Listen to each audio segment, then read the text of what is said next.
Hello, and welcome to the Brutal Iron Gym podcast, where our goal is to cut through the BS and deliver the brutal truth about topics related to health and happiness. Today's podcast number 2102. The topic is Q&A, and the title is Expert Advice for Fat Loss.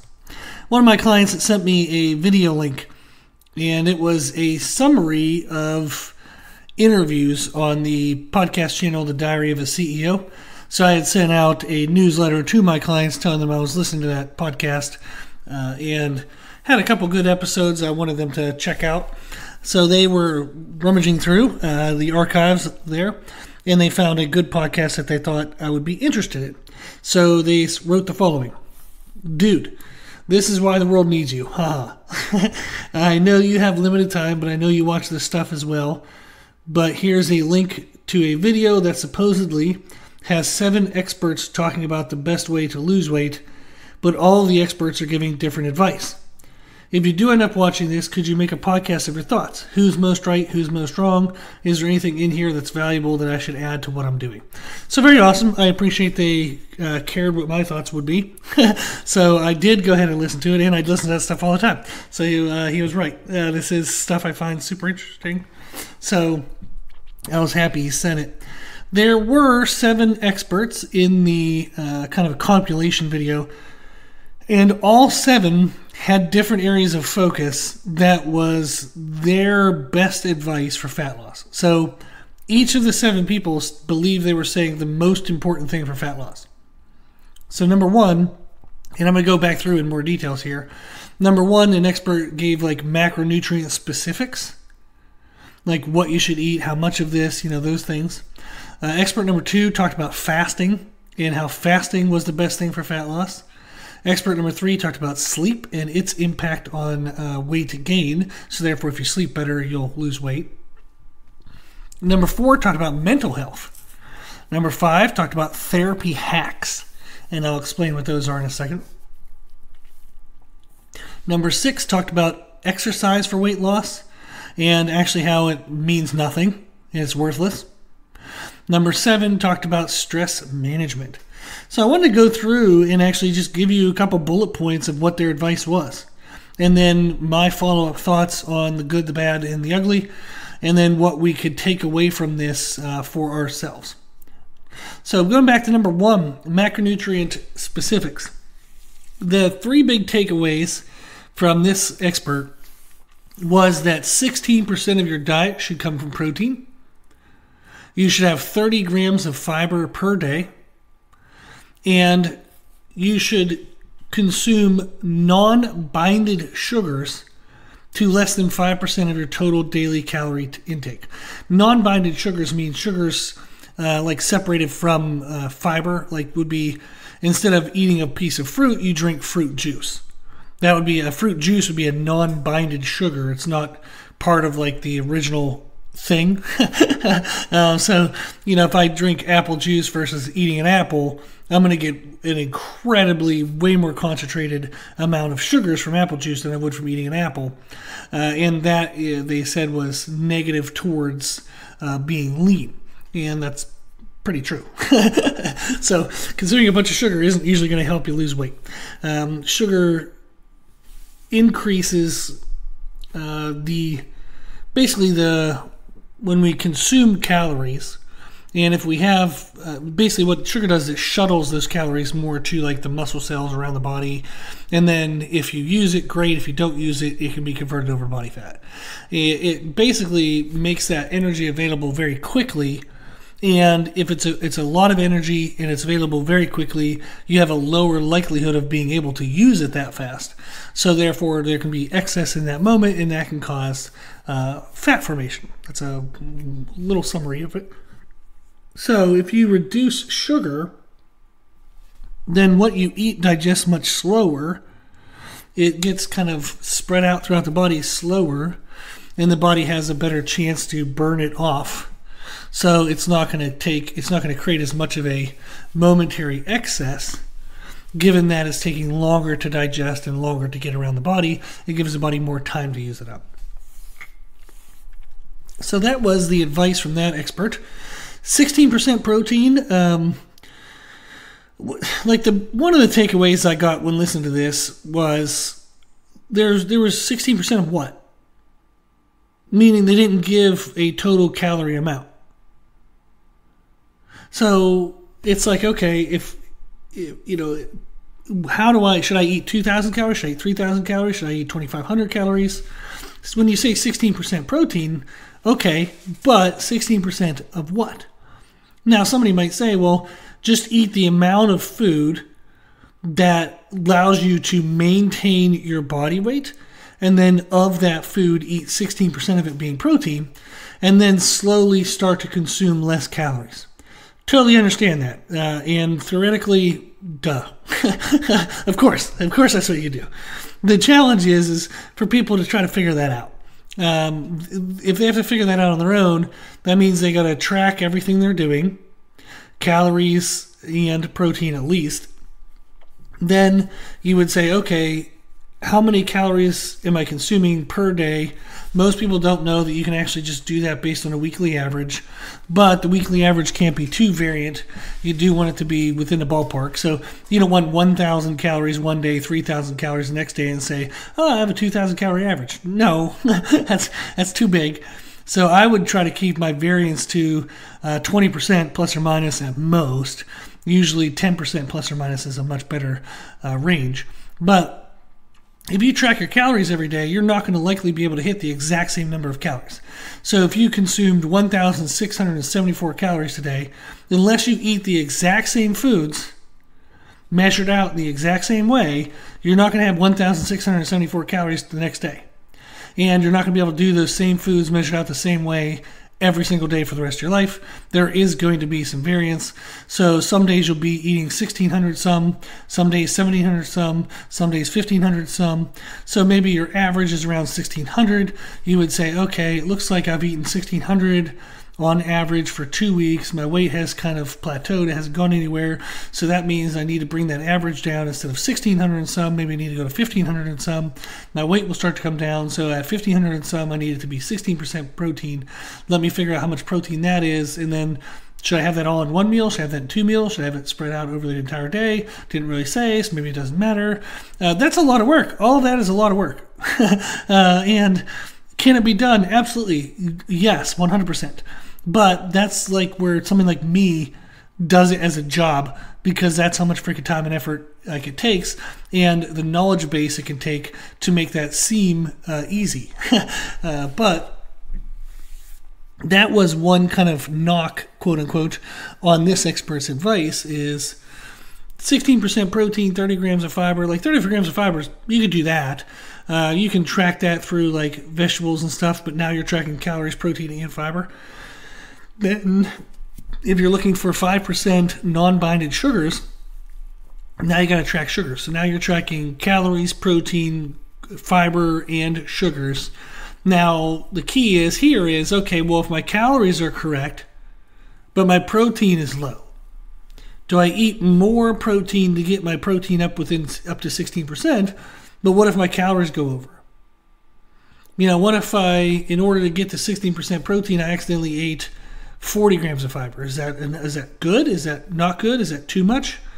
Like trying to balance all four elements and not knowing which of the four are most important can make it very overwhelming, and that can make it hard to sustain this for a long period of time if you're always questioning and wondering if what you're doing is right.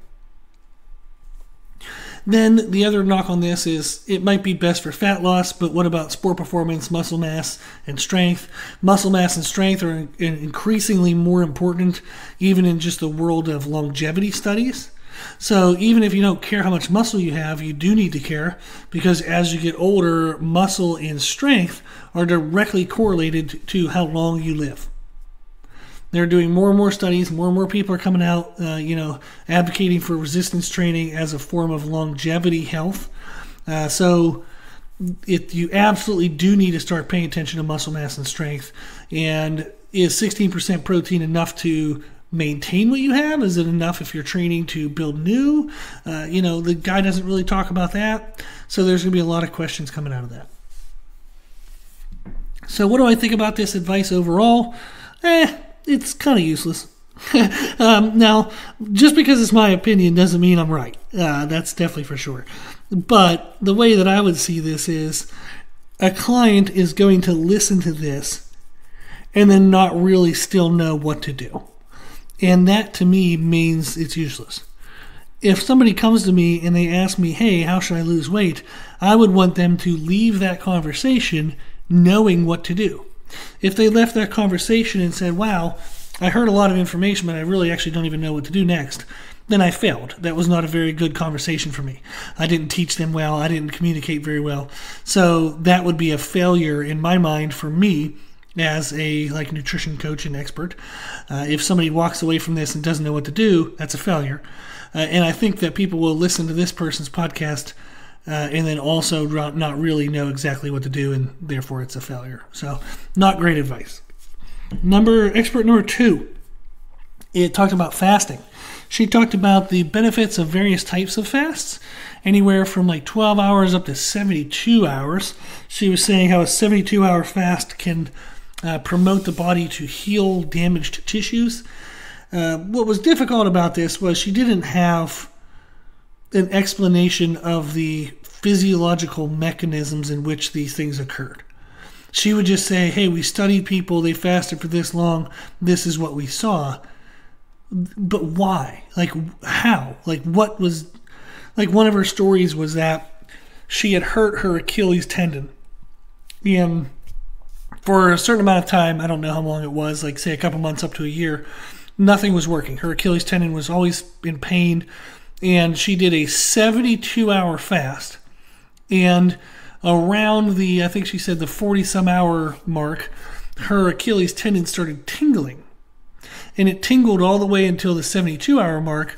And then after that fast, she never had problems with her Achilles tendon again. First of all, awesome for her. I'm very happy for her that she was able to get that addressed and that she doesn't have to live with that pain anymore. So good. But the downside is how, if you're claiming that 72-hour fasts can help the body heal, how? What is happening inside the body that would make us believe that, other than just, hey, my friend did it once. Everybody has a story. I remember one time somebody came into the gym trying to sell these drink packets, and they were flavored drink packets, you would just add to a bottle of water.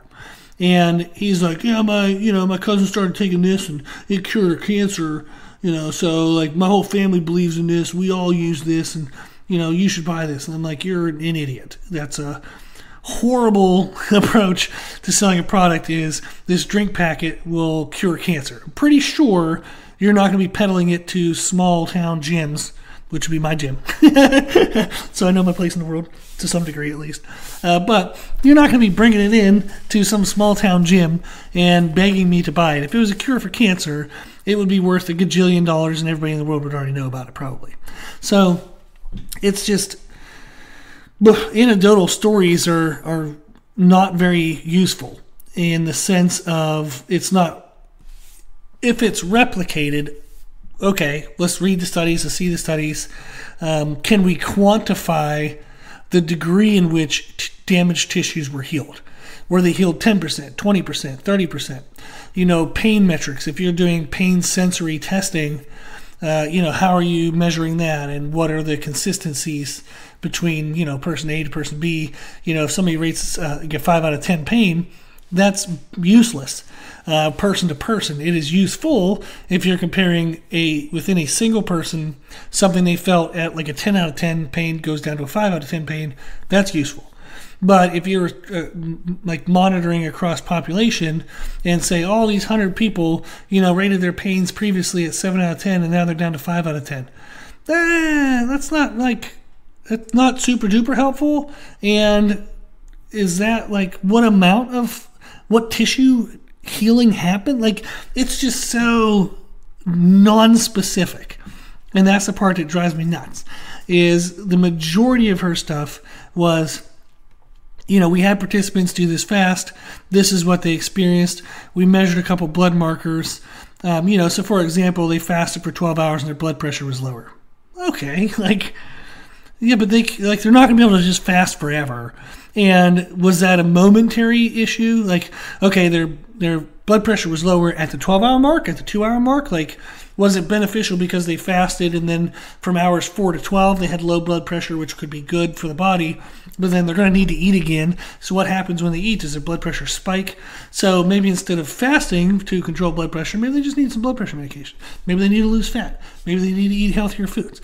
Like, maybe they need to increase their VO2 max, like their cardiovascular capacity.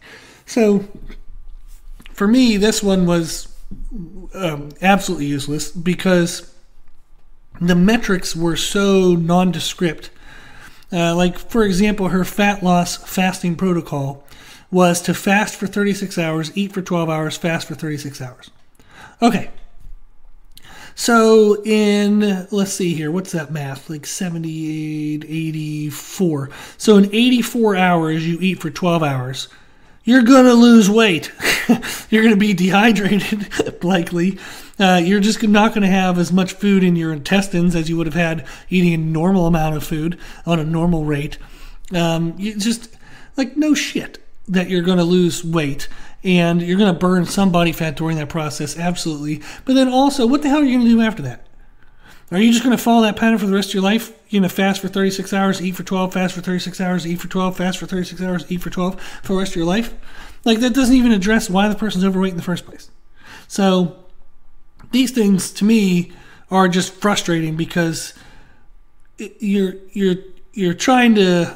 given all this data, wrapping it up, making it look fancy, but it's just shit. It's shit with a bow on it. And it's just frustrating that it makes me mad, as you can tell, because unfortunately, like, people like my client who sent me this, they're going to spend 2 hours of their life listening to this, like, bullshit. And then they're going to walk away with that, not knowing what the hell to do. If they try to do these fasts, they're going to feel like crap. They're going to lose a little bit of, like, weight in regards to, like, waste material in their intestines, water retention, some issues like that, like components like that. They're going to lose weight. But then what are they going to do right after that? They're going to go back to eating whatever the hell they were eating beforehand because you didn't teach them how to eat anything different. So they're going to fast and be like, oh, I lost 6 pounds when I fasted. Now, 2 weeks later, I've gained 8 pounds. Let me do another fast because, last time I did a fast, the fast worked. No, it didn't. It did not work if the weight comes right back. Ugh. Okay, I'll move on. So, expert number 3, they talked about sleep. And this one was more interesting and fun. Thank God. But they were talking about the impact of sleeping less than 6 hours. And how there are kind of like hormones and like chemical compounds that help to regulate hunger in the body, leptin and ghrelin. And what they were showing is that our satisfaction when we eat food and we quote unquote feel full, that feeling of fullness decreases when we sleep less than 6 hours. And our hunger to eat increases. And they gave percentages of like 16% and 28%. But what we would care about, and kind of the takeaway we can use, is when you slept less than 6 hours, it caused on average an increase of 300 to 400 calories extra per meal. So when the person would eat during that day, they would tend to eat an extra 300 to 400 calories per meal. Now, some people only eat 1 meal, some people eat 2 meals, some people eat 3 meals, but they found the average was about the same. And people had a preference for carbs and sodium. This means they're absolutely going to gain weight because when you add carbs, sodium, and then any water they drink in the day, it forms glycogen, which is essentially like stored energy in muscles. But in order to store that energy in the muscles, it has to bring water molecules with it. So therefore, you have water stored in the muscles, and therefore you weigh extra. So when you increase your food, and especially if you're increasing carbs and sodium, you're definitely going to add weight because you're adding the water weight retained within glycogen in your muscle cells. So they're definitely going to experience weight gain temporarily, at least for like that day, the end of that day, leading to the next day, if they do consume more carbs and sodium. And then if you're chronically consuming 300 to 400 calories extra per meal per day, you're definitely going to start to gain body fat. So low sleep definitely can have some impact on us if our body tries to make up for, quote unquote, make up for the sleep by eating more. Chances are that we're not moving more in a manner in which it would burn off the extra food that we're eating. So we don't get up and say like, oh, I missed 2 hours of sleep. Let me go for a 2-mile walk. Right? If we get up early, we just kind of meander about and do what we normally do, just less efficiently throughout the day. But we don't typically add a bunch of extra activity because we slept less. Therefore, we would be burning off that extra 300 to 400 calories per meal. We're typically going to do the same crap that we would normally do, or actually move less throughout the day because we're tired. So we're definitely not going to be able to negate that additional calories. So with this one, what I liked about it is there were physiological explanations to how this impacted us. Then it had real-world application that we could understand, eating the 300 to 400 calories extra per meal. And then it's like, okay, cool. So if I have trouble with chronic low sleep and I feel that I'm overweight, addressing my sleep can help me lose weight. Yes. So this one was like the first one you're like, oh, okay, yeah. So if I have a sleep problem and a weight issue, then that makes sense. Let me address the sleep and I'll likely be able to lose weight. So this is something where somebody might say, I don't sleep very well, but I try to eat healthy during the day. Well, they would just be eating healthy foods, but they'd be eating the extra 300, 400 calories of the healthy foods. You're still getting extra calories, therefore you're still getting weight gain. So if somebody has poor sleep, if you're averaging less than 6 hours of sleep, that would be the place you want to look. That's what you want to focus on, is how to improve your sleep quality. So this was the first one that I was like, okay, boom, there's some tangible takeaways. We can do something with this. Now, if a person is sleeping, like say 8 hours or more on average, maybe they're sleeping 7 to 8 hours, like 7 to 8 hours of sleep on average, and they're still overweight, well then you're out of luck with this one. So sleep probably isn't causing your problem. You got to look somewhere else. So this one was a good takeaway. If you're sleeping on average less than 6 hours of sleep, address it, because that can be directly related to why you're having increases in weight gain. Cool. Expert number 4 talked about mental health. Ooh. So their advice was to lessen sugar and caffeine. Good luck with the caffeine. But their mindset to that was that it just it furthered like dopamine addictions and pleasure sense, like pleasure reward cycles. And therefore, you would need more sugar over time, more caffeine over time to get the same response. And it was a negative cycle. So they said people would be mentally healthier, have better dopamine and pleasure response, pleasure rewards response, if they were to lessen their sugar and lessen their caffeine over time. He talked about the importance of ginkgo as a supplement for blood flow to the brain and omega fatty acids. So those were his big supplements he recommended. And then he recommended to increase exercise and daily movement as they helped increase blood flow to the brain. These are okay, so increasing blood flow to the brain helps the brain stay alive, helps it stay more... I don't know what the proper term is for it, but basically your mental health, your mental clarity, your ability to be cognizant of what you're doing, your mental acuity is going to be better sustained as you age. So blood flow supplements to the brain, great. Blood flow movement and activity of the brain, great. Exercise has been shown to still be the number one best thing you can do to fight off Alzheimer's. Due to that blood flow increase to the brain. So definitely good advice there for brain health, but not really for fat loss. So his idea on this was if you're mentally healthier, you will be happier in life, you'll be more active, you'll want to take better care of yourself. So he was really kind of believing in a cause-effect type Okay, if I feel better about myself, I will make better choices, therefore I'll lose weight. That is definitely not correlate. Like, that's not true for everyone every time. It's definitely true that if in general people value themselves more, they will take better care of themselves. But it isn't always true that just because someone feels better, they're going to all of a sudden want to eat broccoli instead of potato chips. They're going to want to go for 20-minute random walks whenever they never did that before. Like that, it doesn't make any sense. That's absolutely not going to have a direct relationship. So, not bad advice, just not useful for fat loss. Expert number 5.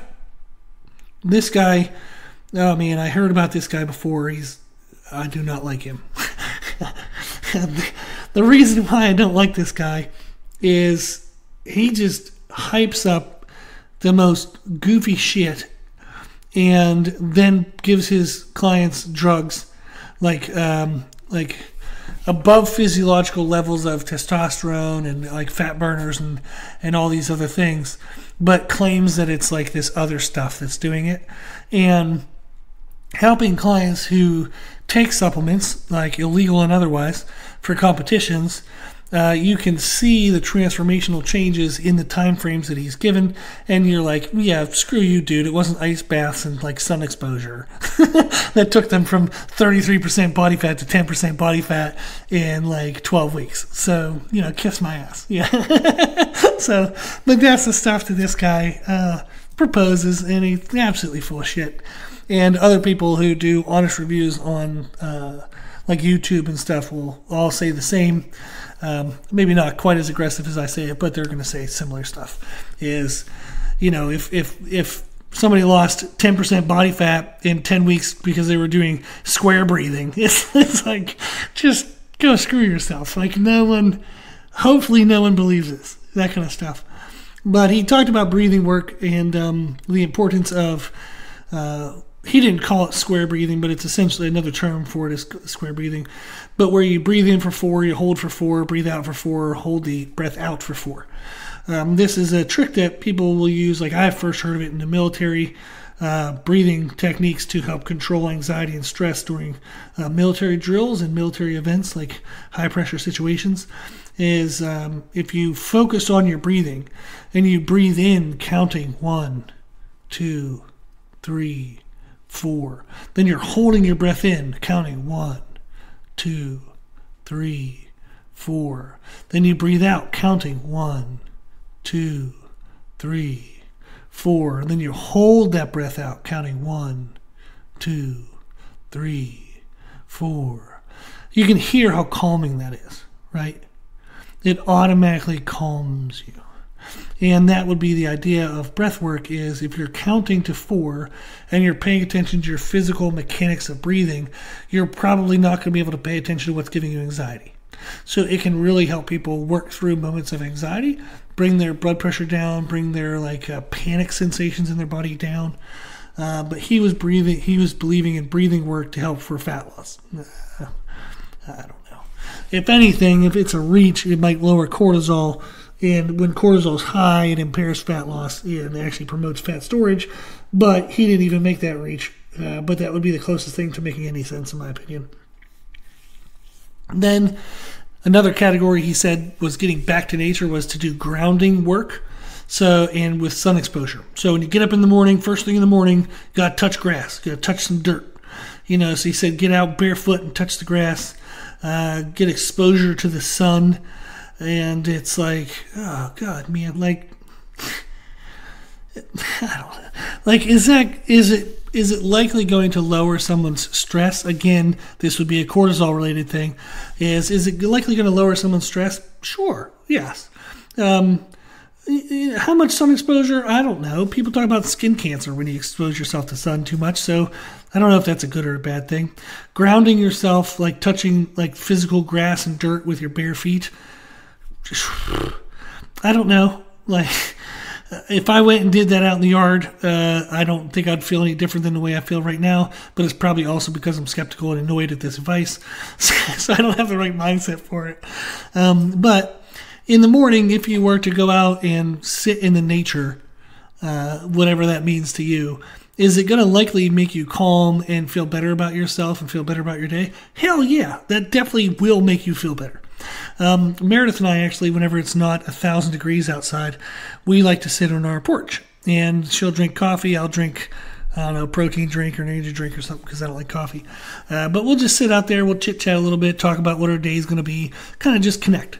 We used to do that a little bit more before we had Daisy, our dog, because now we have to go for a walk. Daisy doesn't like chilling too much.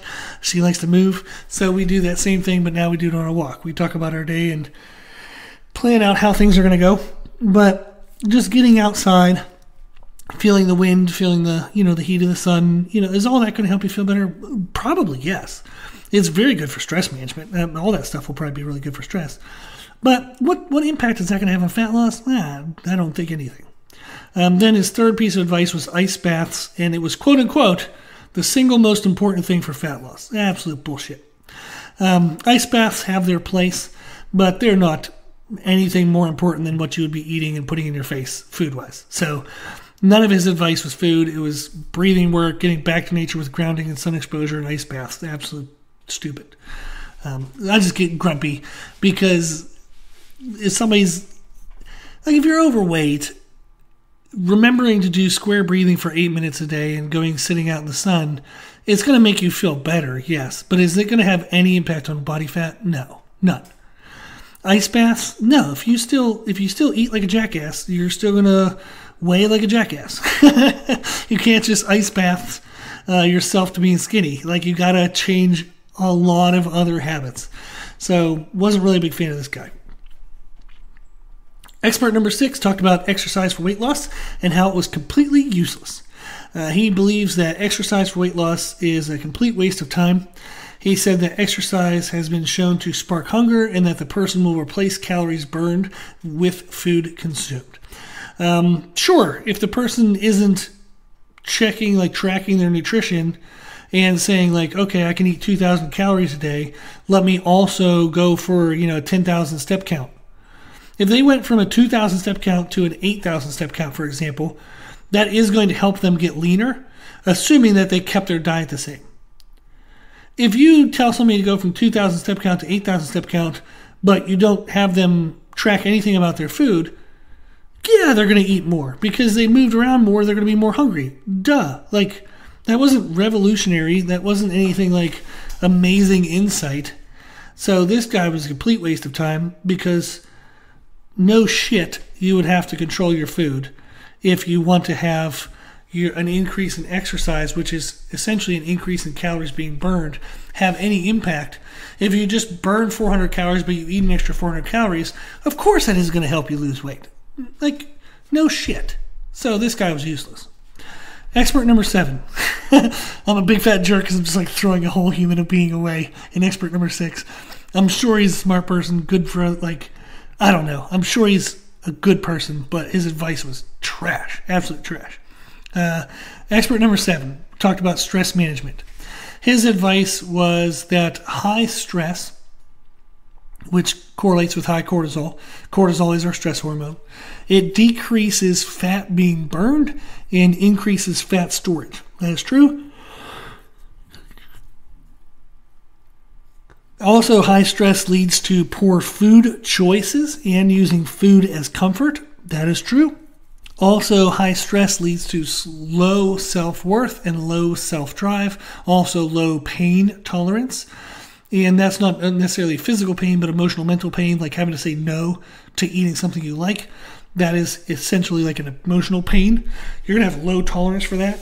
So if you are highly stressed, that absolutely can cause physiological impact for fat storage and decreased fat loss, as well as psychological and mental health impacts that will change what you do and the choices you make, the foods you eat throughout the day. So stress management, hell yes. Definitely believe in this. We have a gajillion podcasts with the word stress in it. Let me see here. Stress. So I have made 20. There you go. So not as bajillion as I thought, but 20 podcasts about lowering stress. Well, actually more, because some of them don't have the word stress in the title. But at least 20 podcasts about stress and how if we can modify stress, if we can better manage stress, it does help us live a better life, let alone help us be leaner with fat loss. Absolutely true. So number 7, talking about stress management. Definitely believe in that. And then the other one we talked about was like sleep. Sleep impact was definitely good. That was expert number 3. So there were some good stuff in here, but there was also stuff that is like just nonsense blown up to be somewhat significant, so that way they can get onto a podcast, make their name known, and sell their programs and products. But it's just unfortunate. It's frustrating to watch the people that you know are just spouting bullshit, and they just want to have, a million followers and sell their products, and their products aren't even like the one guy that talks about, for example, the ice bath, grounding, sun exposure, breathing work. When you go to his website and like what he sells a low carb, more like carnivore based diet plan. Then he has just all these videos talking about breathing work, all these videos talking about grounding and sun exposure, all these videos talking about ice bath. But his product that he sells you is a diet. Isn't that interesting? Like, shouldn't he be talking about the diet? Like, which do you think is making more of a difference?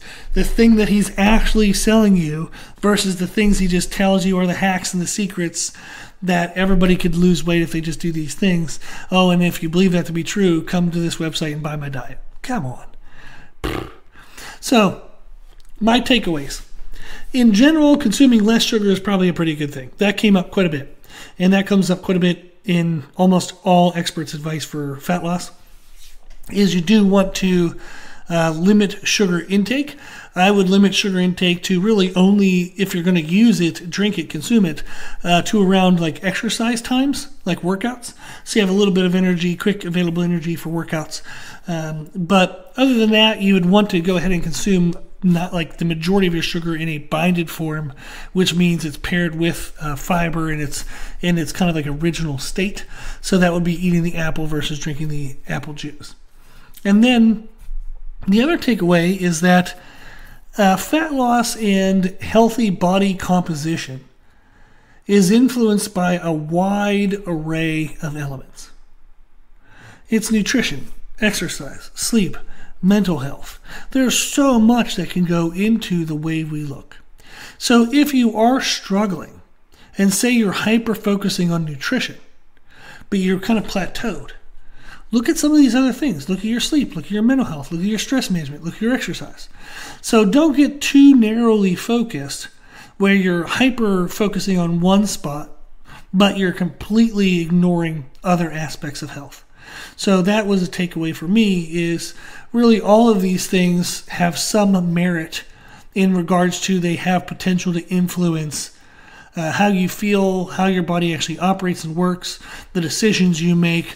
So even the guy that I get annoyed about, the breathing work, back to nature, ice baths, if you're taking the time to schedule in breathing work, to being grounded, to getting sun exposure, to taking an ice bath, you're building mental discipline to then take the time to eat better foods, to exercise more regularly, to get better sleep. So there are benefits to even the dumb things because it can help build your ability to incorporate more meaningful things into your life.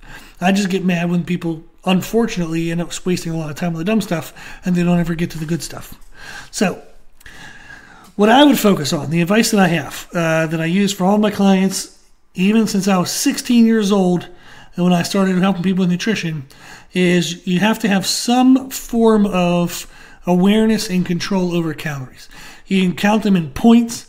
You can do fat, whatever you want to call it. Like, it's just the amount of food you consume has to be, you have to be aware of it, and you have to have some ability to control it. Then we want to have enough protein in our diet. In general, the lowest amount that I would ever recommend anyone have is 0.6 grams per pound of body weight, because that's enough to stave off like small little issues or injuries in just everyday life. So if somebody sits at a desk, for 10, 12 hours a day, and they're like, man, when I try to reach for a dinner plate over my head, or I was trying to put a couple things away on a shelf the other day and my shoulder hurt. Having at least 0.6 grams per pound of body weight in protein helps to kind of heal that tissue, heal up some inflammation that maybe you have.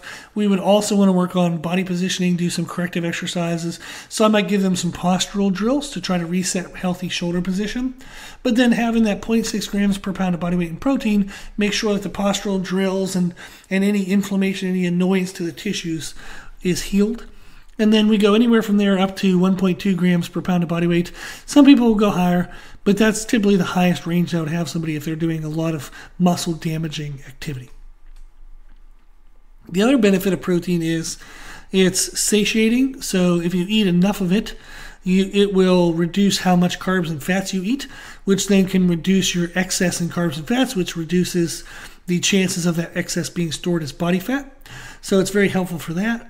So calories and protein are the first things I look for.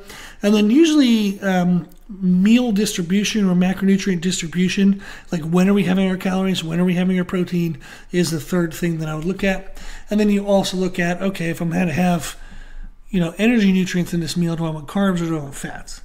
And that could be helpful as well. So if you're looking for that information, you can go to our website, www.brutalirongym.com. On the website, we have a nutrition education page, and the first document on that page is create your own nutrition program. So you can click on that document, get started with figuring out what your calories, protein, and proper timing should be for all that. So that's totally for free, and that would be my expert advice. And then once you have your calories and protein and timing under wraps, and you kind of got control of that, you would then start to kind of say, okay, if I'm eating,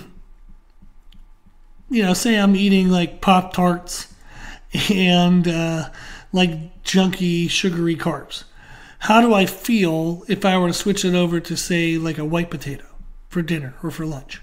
Maybe for lunch I have rice instead of a Pop-Tart. And all of a sudden I just start to feel a little better. My meal digests a little bit slower. I'm not quite as hungry for my next meal. So then you start looking into like macronutrient quality and decisions. But really none of that matters much until calories, protein, and distribution are correct. And then you would start looking at the quality of your food choices. So I do look into that as soon as I start with clients. But I make sure that they know right now the main goal is hitting our calorie targets, hitting our protein targets, getting that distributed throughout the day, appropriate for your schedule, your preferences. And then we want to make as healthy of food choices as we can while still liking our food enough to be consistent with it. There you go. So that's, in general, what my advice would be. And I like that the most because it's worked every single freaking time people do it for 24 years. So it might seem too easy compared to some of these other pieces of advice, such as getting 16% protein and 5% non-binded sugars and all this other crazy stuff. Just get your calories right, get enough protein in there, spread that out throughout the day. You're going to start to feel a lot better. It's going to help you see some progress, motivate you. You're going to have better daily energy, better digestion, better hydration. You're just going to feel better. Then all of a sudden you start making better choices with food, and everything kind of builds and grows from there. Awesome. Well, I appreciate the client who sent this video to me. That was fun to watch, and hopefully it was fun to kind of review in a podcast. Hopefully it had some of value and interest in there. So if you've listened this far, I appreciate it, and I hope you got something from it. If you have any questions, if you need anything, reach out on our website, www.brutalirongym.com. We have a Contact Us page. Send me a question anytime you want. I get back to everybody within 2 weeks. If you like the podcast, please share the podcast. The more people we share it with, the more people we help. If you like the podcast, please consider donating to support the podcast, which you can do on our website. Also, if you like the information we share in the podcast, you can find more from us on our social media channels.